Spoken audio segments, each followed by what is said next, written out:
That's right. New name, new fresh look, same guys. We've got Nick, Chris, and Tim, and myself, Andy. Welcome.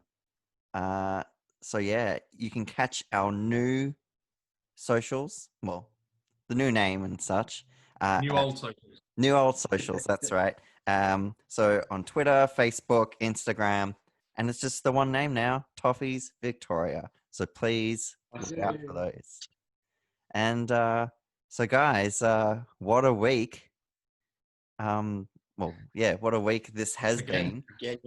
And the last few results kind of swung our way big time. Does anyone want to just talk about like the crazy event that happened on Sunday?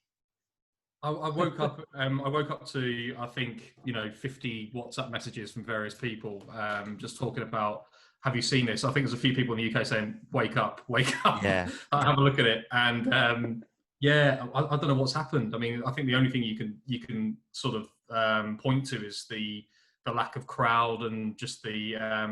I guess it's almost like a friendly match where anything can happen. I think that's a way to explain a 7-2 and a 6-1. On the same day, and obviously it's great for us that Liverpool got absolutely smashed. Yeah. Although now I'm worried that Aston Villa have had an awesome start to the season as well, and maybe they could be our title contenders. Yeah. Nice.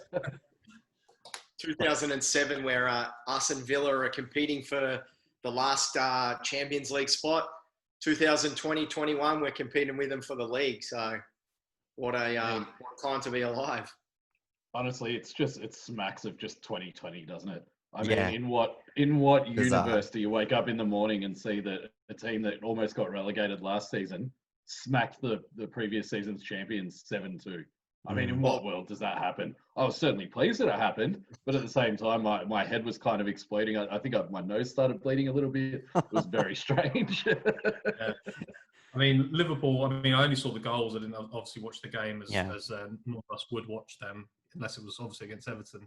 But yeah, I mean, it just blows it wide open, doesn't it? The fact that City, Liverpool dropping points, and obviously that I say it completely tongue in cheek about us being at the top of the league, because obviously I think none of us really believe that we'd be there at the end. However, it does open up the opportunity for someone else to come in and really take the challenge, even if it's not for the title but for the top four.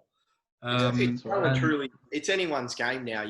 We all thought at the start of the year, if we could snag a European spot, brilliant. I think the way that the season started and probably going to continue along now, why can't we get a Champions League spot now? Why can't we really push, when City have not only dropped one game, but they've dropped points to Leeds, who have come up, Liverpool have dropped points to Aston Villa. You can understand if it was Liverpool dropping points to City or, someone like Wolves or Leicester, but, that's insane. And then, even Leicester were top of the league with us, and then they get done 3-0 or whatever to West Ham, which 2 weeks ago, West Ham were sacking David Moyes, and then he goes and gets COVID, and now they're all of a sudden unstoppable, other than losing to us, they're scoring goals at will. It's insane. They've had a decent start to the season, because I think West Ham, when you looked at their fixture list, the first 8 or 9 games, you saw Newcastle at home as probably the only one that they could get a win out of the first 5 6 games. They had to win that game, and they lost it. And you did think, oh, okay, they could be screwed, and Moyes could be out.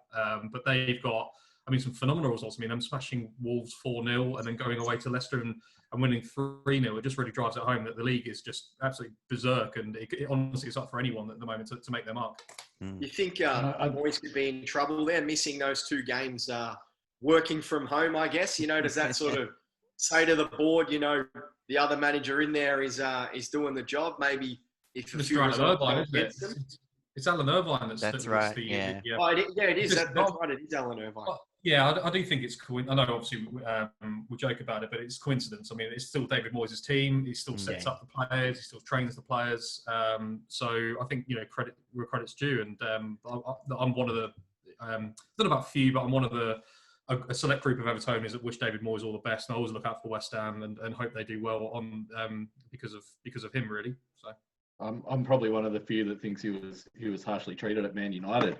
And if you look at all the managers they've had since who have gotten off to worse starts than David Moyes did, it seems even more harsh. And I don't know what the odds are on the first coach to get sacked this season, but if it's not Ole, I'd be very surprised if he's not the favourite.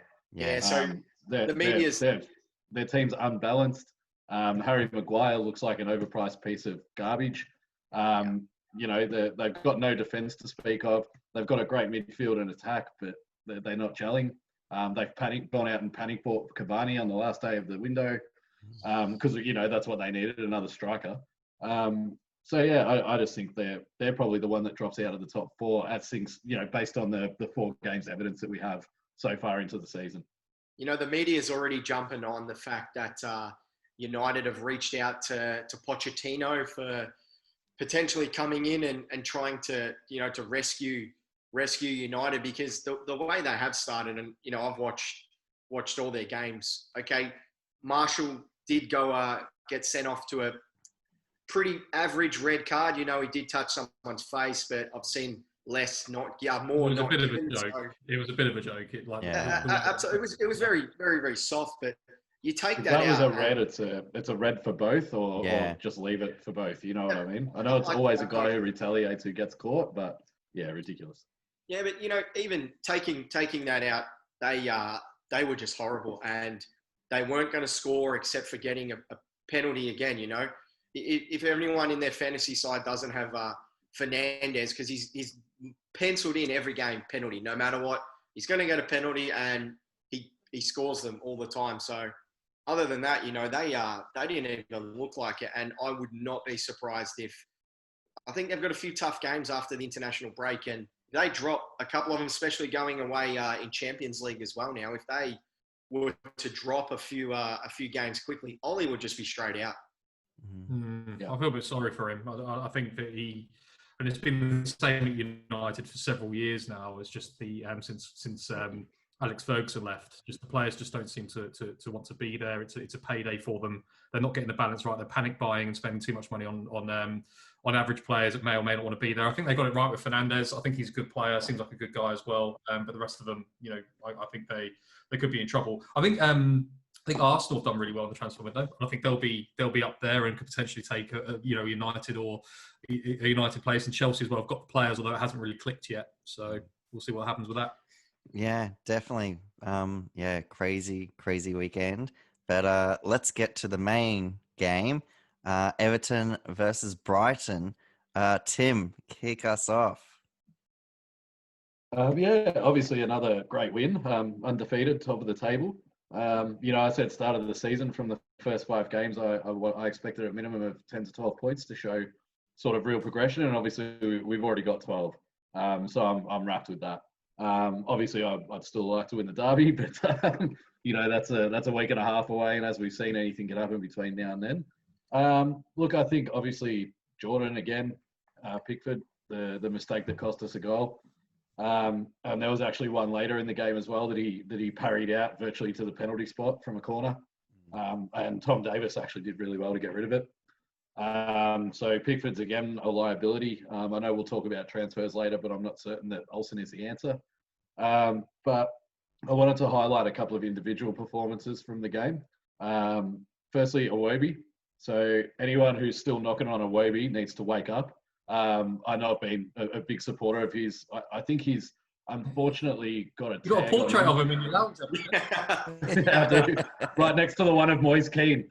Not a good weekend for me. I think I think he's always going to have that tag as the panic buy on the last day of the window when we didn't get Zaha.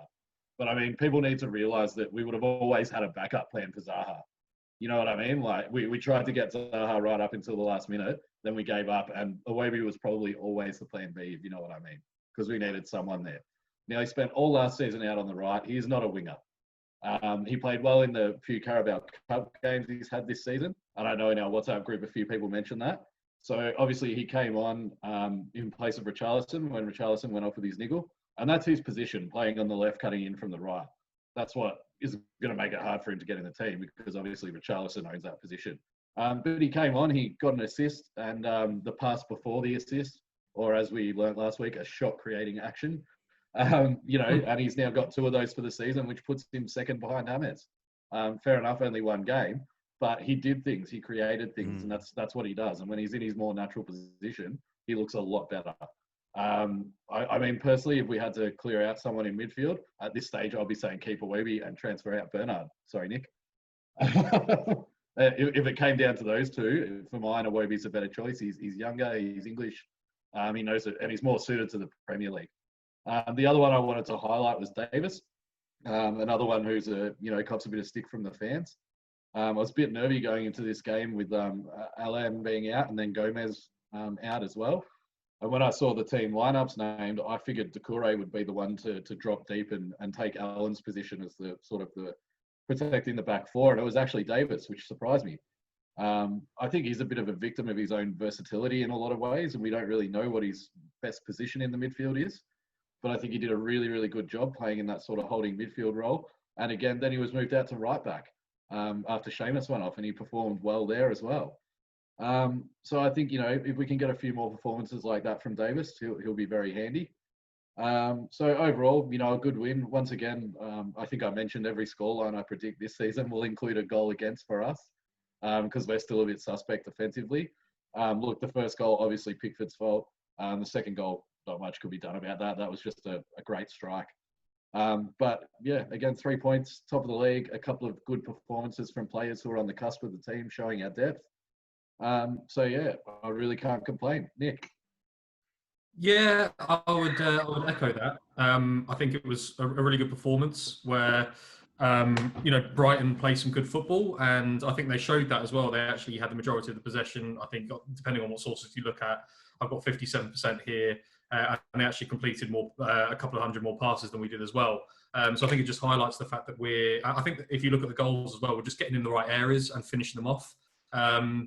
Calvert-Lewin at the back post for the first goal, just getting in there, putting his body, amazing leap, and putting us 1-0 ahead. Hammers as well, just arriving at just the right moment for his 2 goals.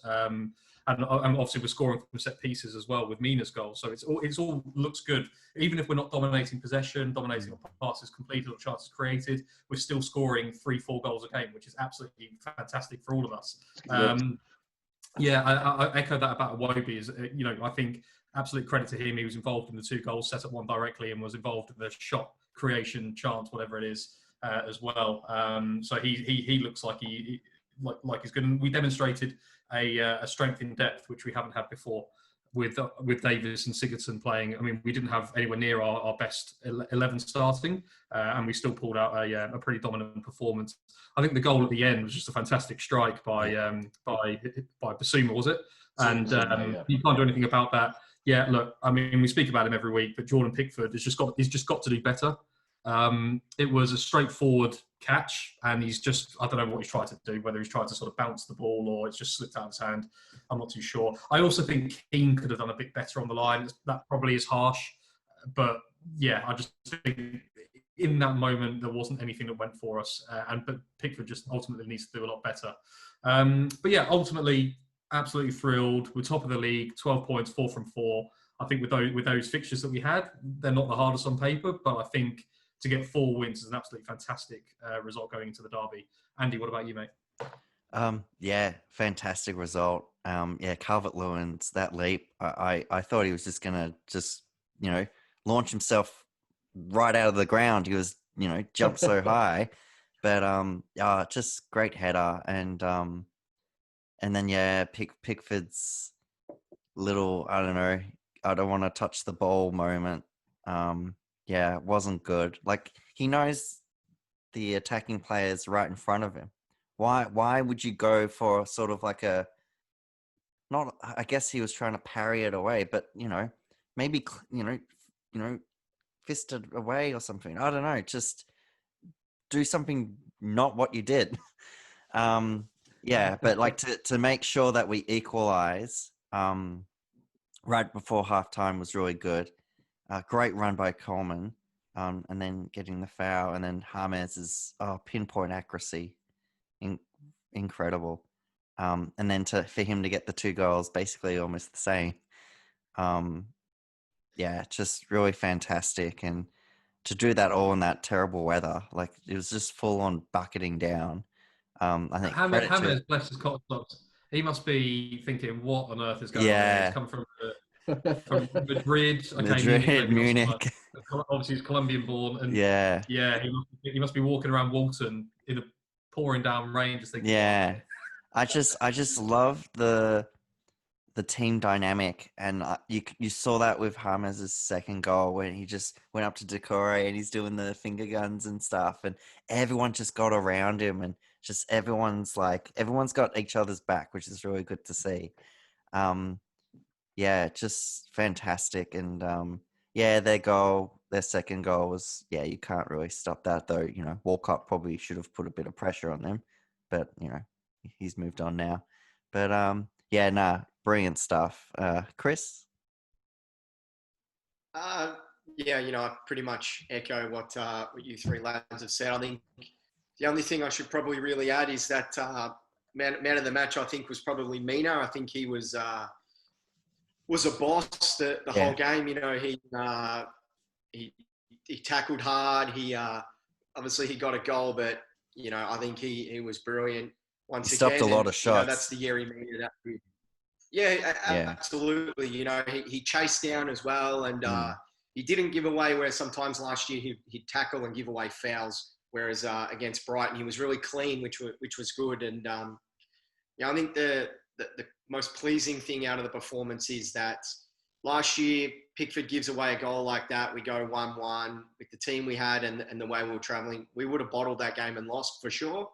I was still confident that we were going to get something out of that game, even when they had the ball quite a bit more than us. I think the team spirit is just evident to see, the smiles on their faces, the fact that whoever scores, and it doesn't matter who scores, they all celebrate. I know a lot of people won't like the little dance that they all did, and it's not it's not something that I'm a big fan of, but they're having fun. Seamus Coleman wasn't a fan of it, neither was Tom Davis. But they're enjoying their football, and we're winning games, so that they can have that. It's if that's what they're gonna, what they want to do, let them do it. We're winning the game, that's fine. It's a bit different if we're not winning games and they're doing things like that. But the fact that we are winning, they can have that, and I think it shows a bit of their personality.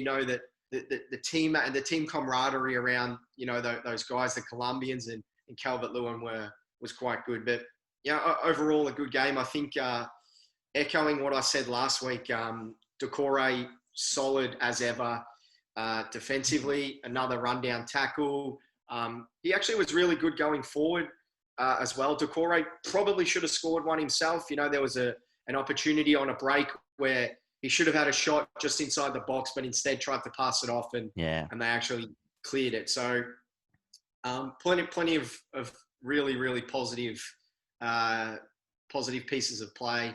I think the fact that Tom Davies played okay is really good for the squad, and probably for his confidence as well. He may have thought that if he played bad, he's going to be transferred out. The boss has come out every single time and said, no, he's a part of my squad. I want him part of my squad.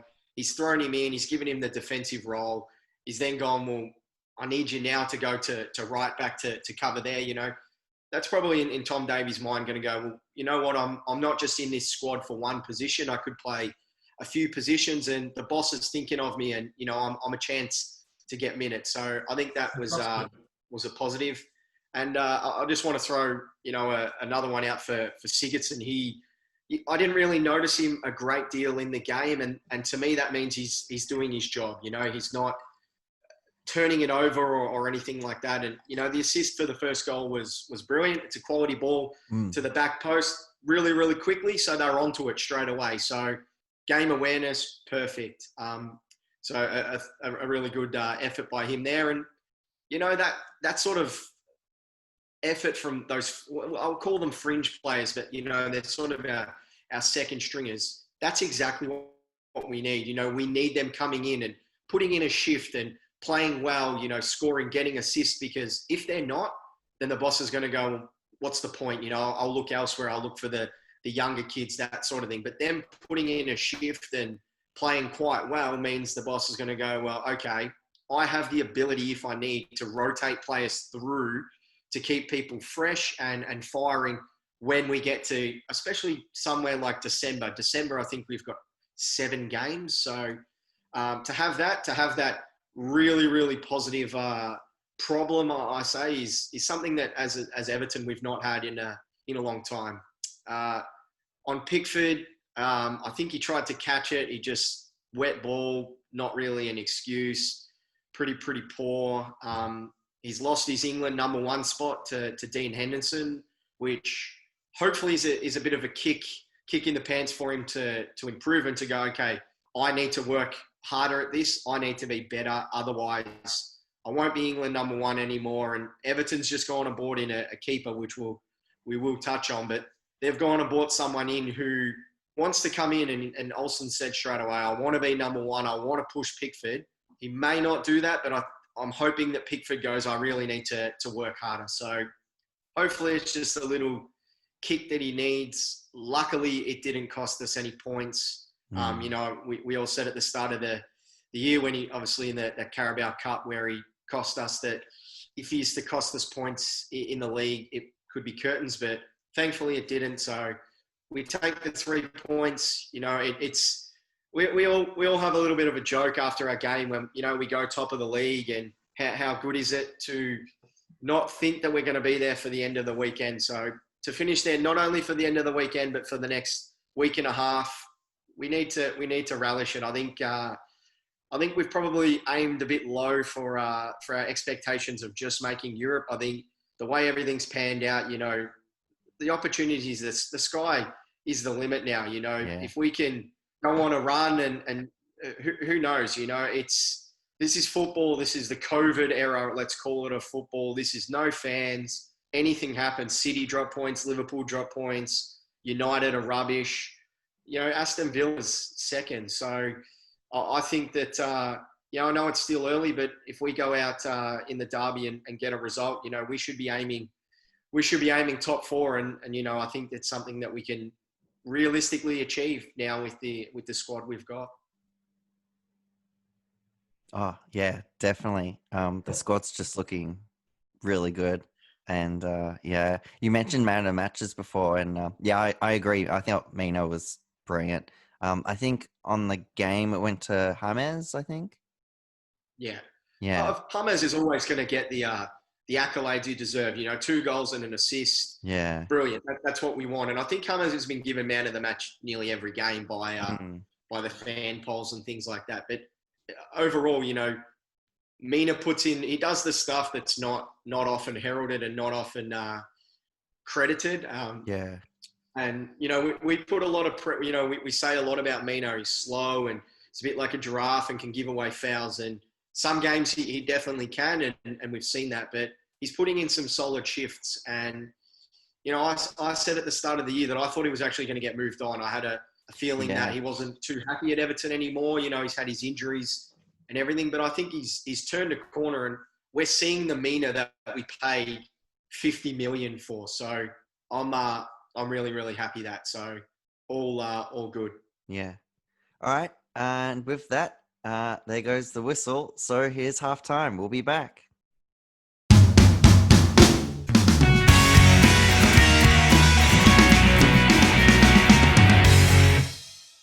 And we're back.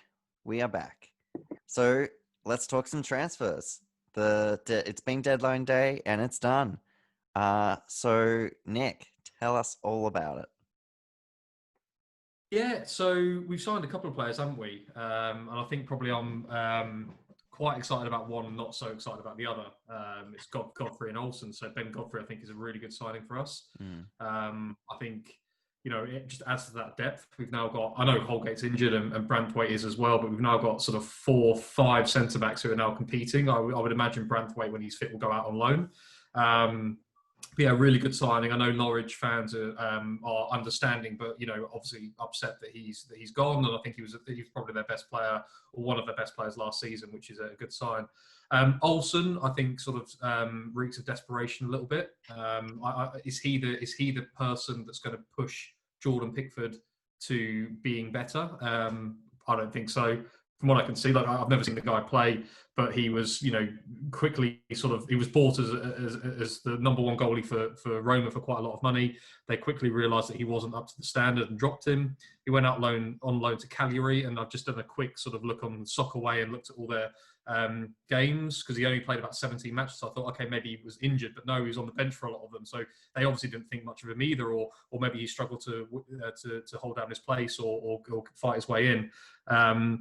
So it doesn't fill me with confidence. And is that is that a massive uplift from Losel or Virginia? I think the manager doesn't like Losel or Virginia. I think that's probably the key thing there.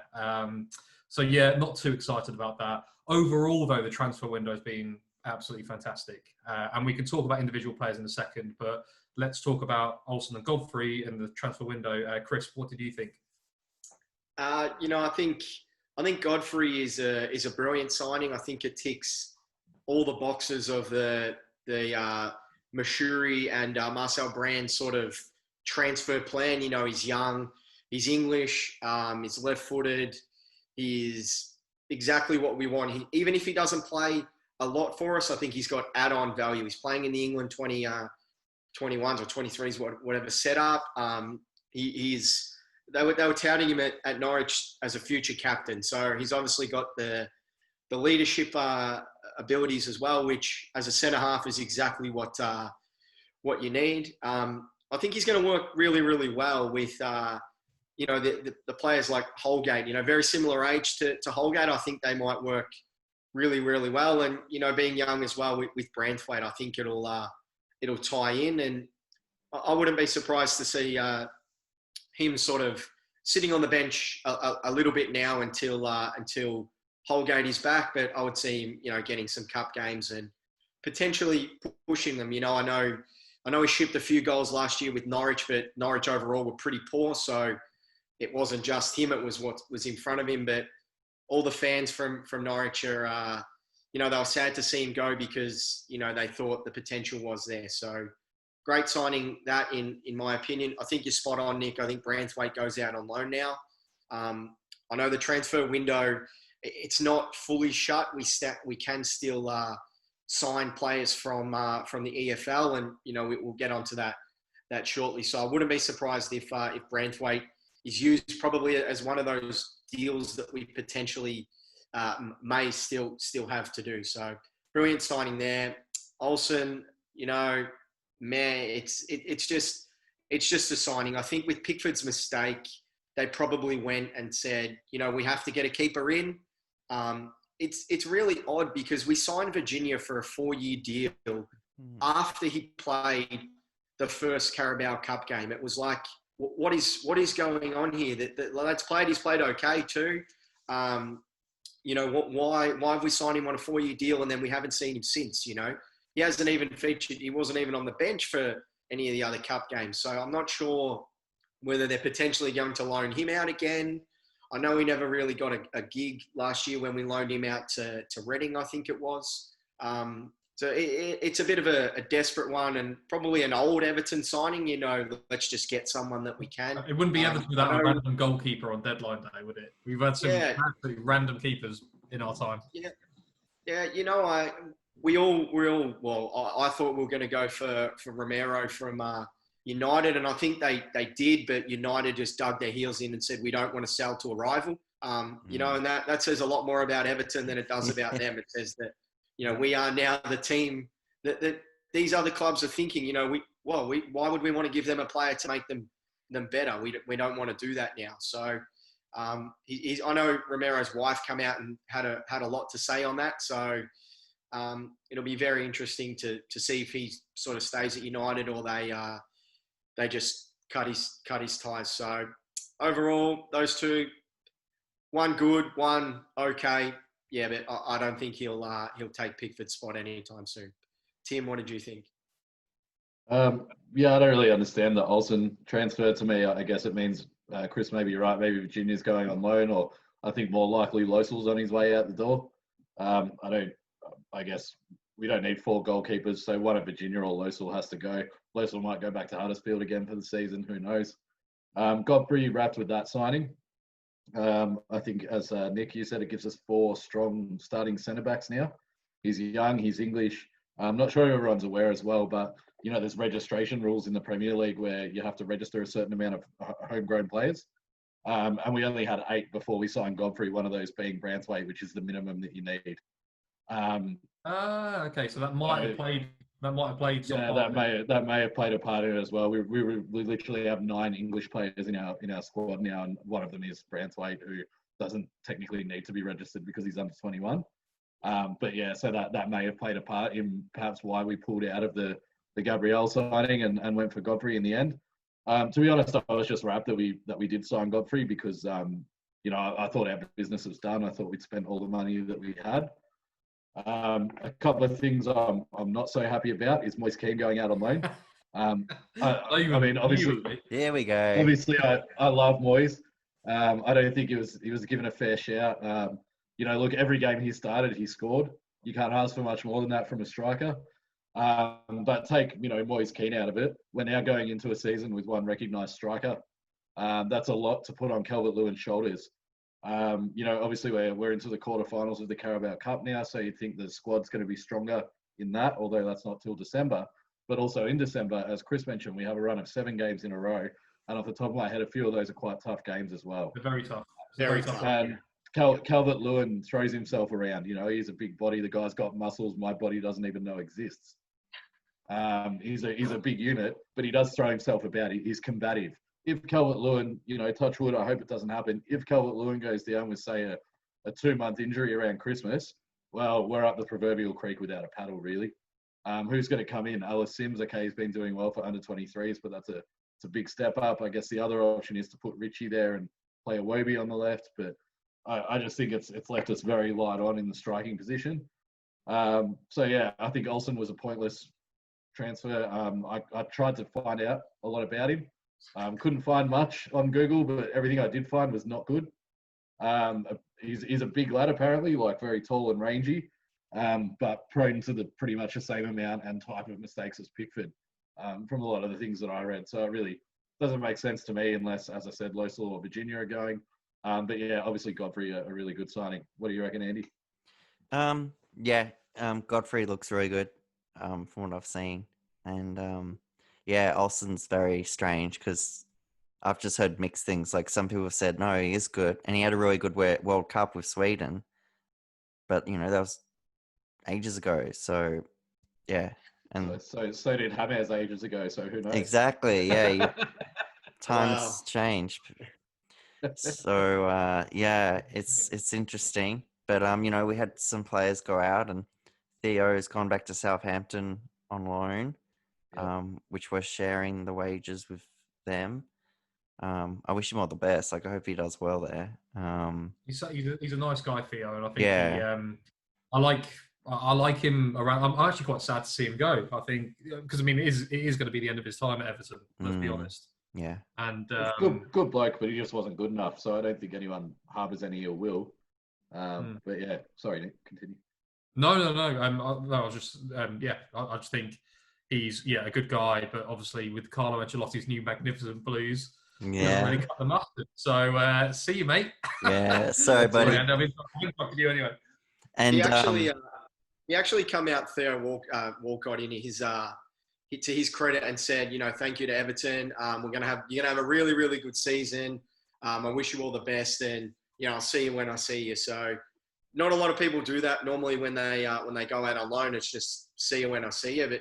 He to his class, he was really good. So yeah, echo that. I wish him well, and hopefully he can score some goals against some of our rivals and help us, without being at Everton. So keep right. Subtly playing for Everton. That's right. Be good. Yeah, but we also had Sandro finally left. Woohoo! Yeah, that was a weird one. I think some of the outgoing were as important as the incomings. You would, you're absolutely right. I think that getting rid of the Deadwood. Obviously we didn't get rid of Balassi or Besic. I think failed at the last moment. So there's still some Deadwood there, but yeah, I think Sandro. We must have paid out his contract. That's the only way that I can. Yeah, it was a mutual agreement. Yeah, that guy. I think we were paying him something like 80, 90 grand a week. He's never going to earn that anywhere else. Yeah. Maybe even more. Yeah. Never going to earn that anywhere else. And so he would have been foolish to just leave for free, and all credit to him. I mean, we're the ones that have given him the contract. What you wouldn't ever walk away from that money, would you? So, we've obviously paid him out, which obviously that shows how bad he is, that we're prepared to pay millions just to get rid. And now he's ended up at Huesca, who are, a very strange club, I think they were founded by a Barcelona fan. They play in Barcelona's colours just outside of Barcelona. And they're sort of punching well above their weight, and that's probably his level. So there you go. It's good. Yeah. I think in all this as well, we forgot that Morgan Schneiderlin left as well very early on. Very early on. Yeah. We lost Nias as well, Stecklenburg. So as I say, some of those outgoings have been very important and allowed some of these awesome incomings. That's right. So out of 10, guys, Andy, start with you. Let's the players that have actually played that we've signed this transfer window. Out of 10, maybe give us a short synopsis. We'll see how long it takes. Yeah. But Alan, 10 out of 10. Tim, I'd say 9. Yeah. Chris, 10. He's been exactly what we needed. Yeah. What about James, guys? 10. Andy? 10. Tim, Chris, 10. 10's all round. No, I'm actually going to give him a 12 out of 10 because he's been that good. Decore, Andy. Decore is my favourite player that we signed. He is a workhorse and he is Everton to a T. He is exactly the type of player that we had said on the show last year that we want playing for Everton. And he is it. And I am so glad he's playing for us. And I cannot wait till he scores his first goal because I think it's going to be a celebration to be behold, not only for him, but in my lounge room as well. Tim, what about you, mate? Decore? Decore is another 9. I'd also just like to point out that I think all 3 of the guys we've just spoken about together as a whole are like an 11 out of 10. I don't think any one of them would have worked by themselves. This seems like a clear plan with those 3 players. I mean, James, not well known for his tracking back. Remember, he didn't even sprint once against West Brom. And Decore sort of covers him with that, with his movement up and down the pitch. Alan, we've had a hole there for a while. It's very different to when we first got Mashiri's Millions and we went and bought 8 number 10s. Yeah. All 3 of these guys look like they were bought with a plan in mind of how the team would operate, and it's working. Almost swore, but I didn't. It's working, and it's working really well. Yeah, and finally, just like to give So Decore, absolutely. Think he's probably my favourite player out of all of them. I think he's been absolutely amazing. Exactly what we've been missing, like you said, just running back and forth. He's prone to the odd mistake. He's prone to giving the ball away, but that's fine. I think as Evertonians, we don't mind that. So obviously, it's frustrating, but we don't mind it so much as long as he puts in the effort and tracks back and puts last-ditch tackles in and all that sort of stuff that we love as Everton fans. So yeah, absolutely thrilled with him. But guys, what about Nkunku? So Andy, I didn't give my rating for Decore. Yeah. Sorry. No, that's all right. I'll give him a 9 because he still gives the ball away and he's not taking his chances to shoot for a goal. Like he had a chance in the West Brom game to score, and then he had a chance, last weekend, and he passed it off. It's like, no, man, you're clear. Have a shot. He's too nice. That's his problem. He's too nice. That's exactly what it is. Abdullah, my absolute hero. He has been hands down, I think, the best. I mean, they've all been great, but since Ghana left, he's just been amazing. Abdullah, never leave. Nkunku, Andy. From what I've seen, he's been brilliant. I would say 9.5. Yeah, Chris. I'm going to say a 10 for him as well. We bought him to play in the under 23s, and he's slotted in as a perfect replacement for Luca Dean, and he could well get some Premier League football. So I think we paid next to nothing for him as well. So another brilliant signing and another great signing by Brands and part of the plan. So I'm going to say a 10 on that as well. It's brilliant. And Tim? It's hard not to say 10. As Chris said, I think we signed him for about 300,000. I mean, originally signed as an under 23s player and then went oh shit, this bloke's actually is very good. All right, let's do it. You know what, guys? Let's do an unveiling. Yeah, that's right. He's been at the club for 2 months. he got the lovely retrospective unveiling. Yeah, that's right. Because of COVID. Yeah.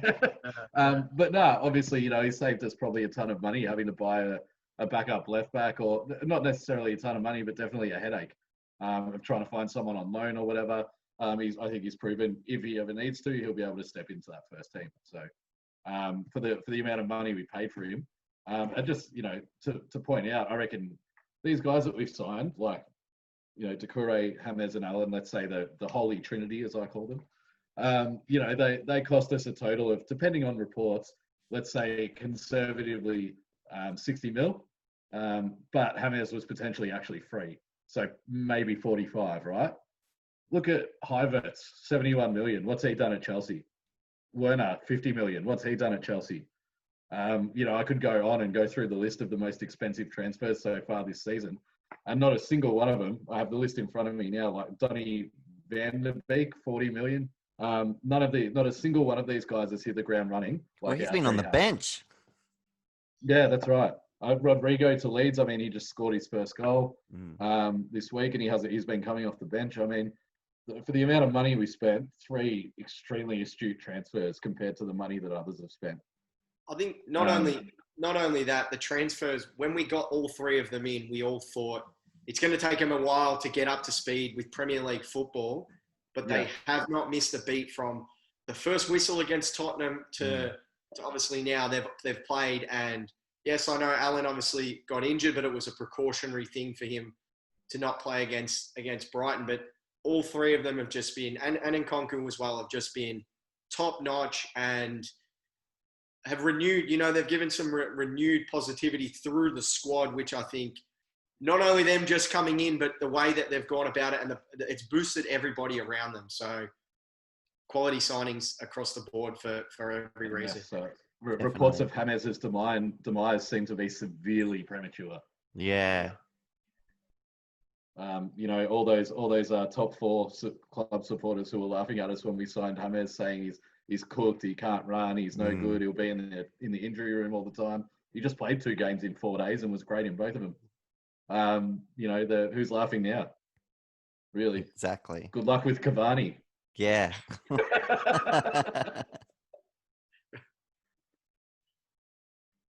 Yeah, overall, I think my only downside from the transfer window is just, the lack of striker. It would have been nice to bring in a striker. I think, the lack of real competition for Pickford, because I don't think Olsen is. And the only thing that worries me is, touch wood once again, if James does go down, he's basically the only irreplaceable player that we have. No one in our team is as good as him, obviously, because he's a class apart, but no one can play that right wing role as effectively as him, because no one else has a left foot in our sort of midfield 3 there. So, overall, though, the window, obviously brilliant. I mean, look, how do you complain when you're top of the table? You've scored more goals than you ever did under Allardyce in only 4 games, and you've conceded. Yeah, I couldn't believe that stat. My God. Fourth least goals in the league as well. Yeah. I mean, obviously we had a fairly easy run in, but Tottenham 1-0 was a massive result. And I think we'll find out a lot more about where this team is really at in a week and a half's time at 10:30 on a Saturday night. Yeah. Does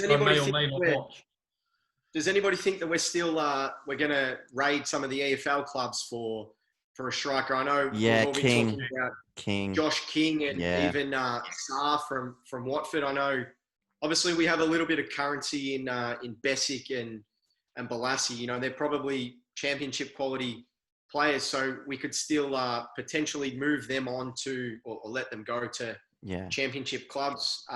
Anybody think we're potential to get anybody else in? Definitely. I don't know. King. I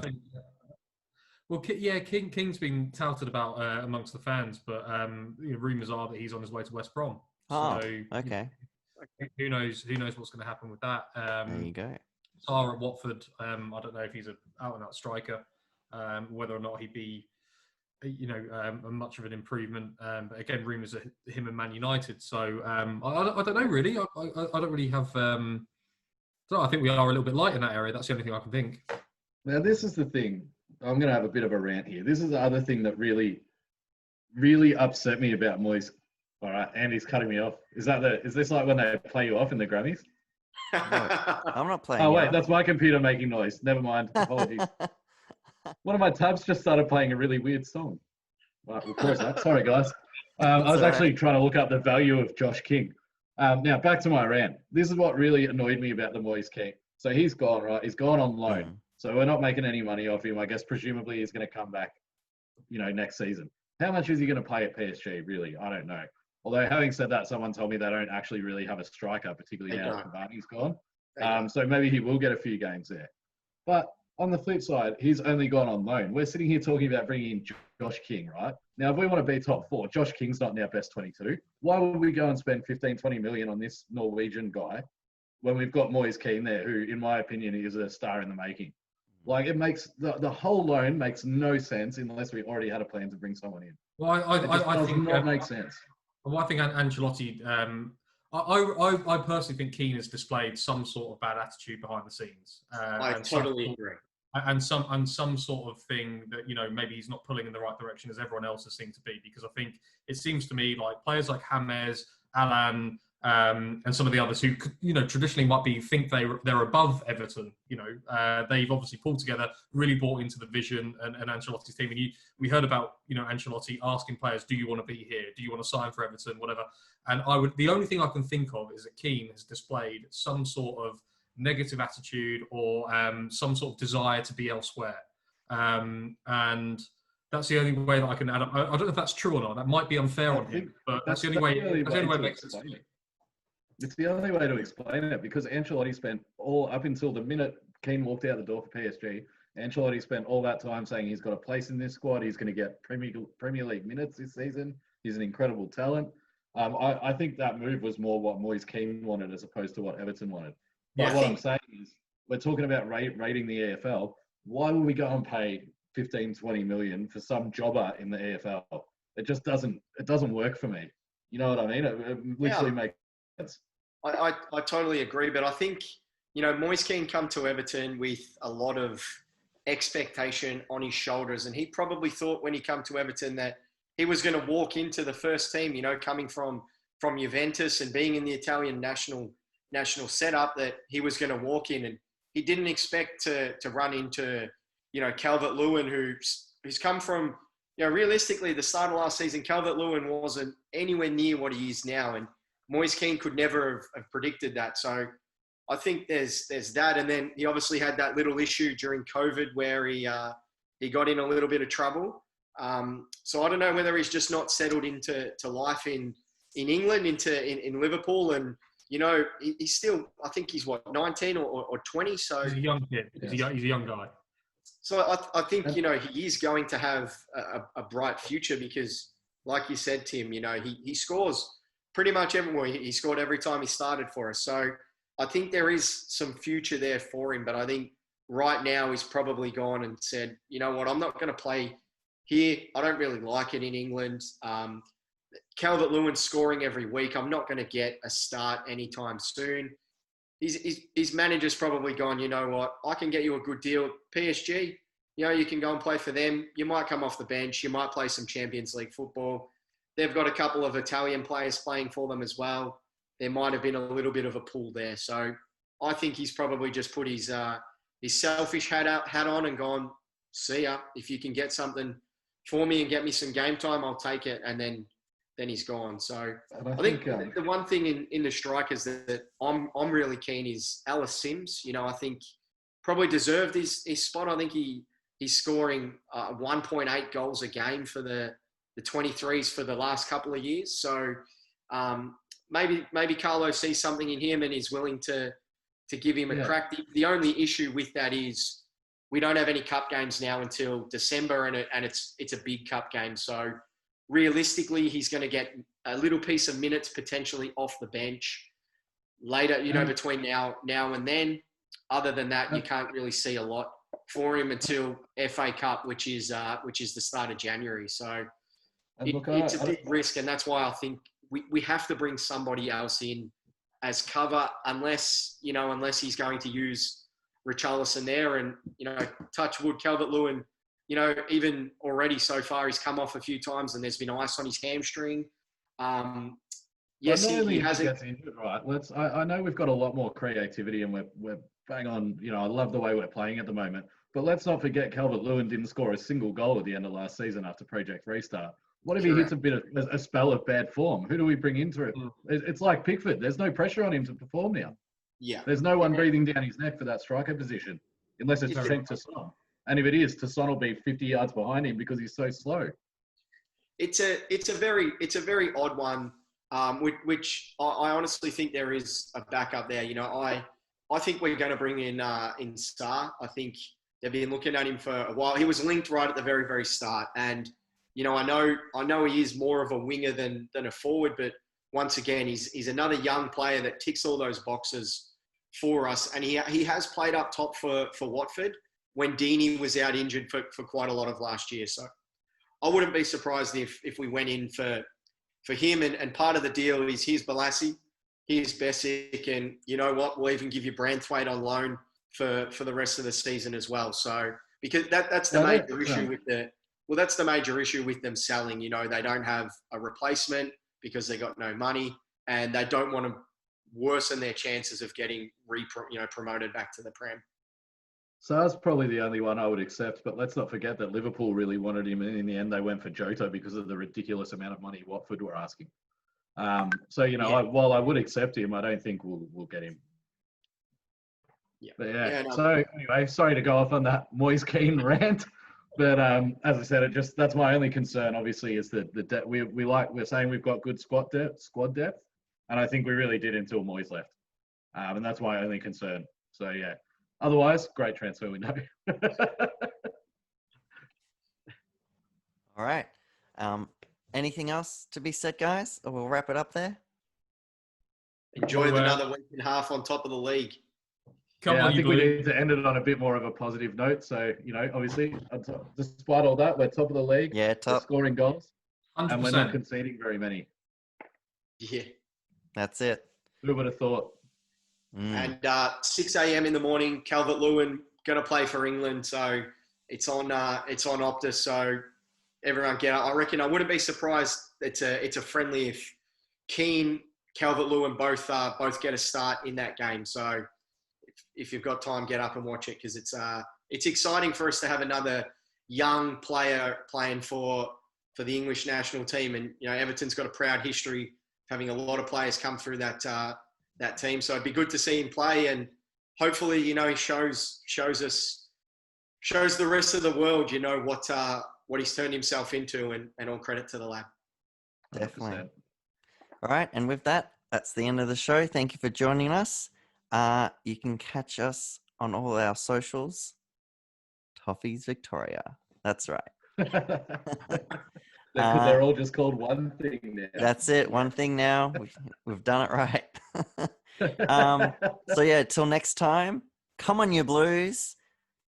On your Blues. See you next week, boys. See you, lads.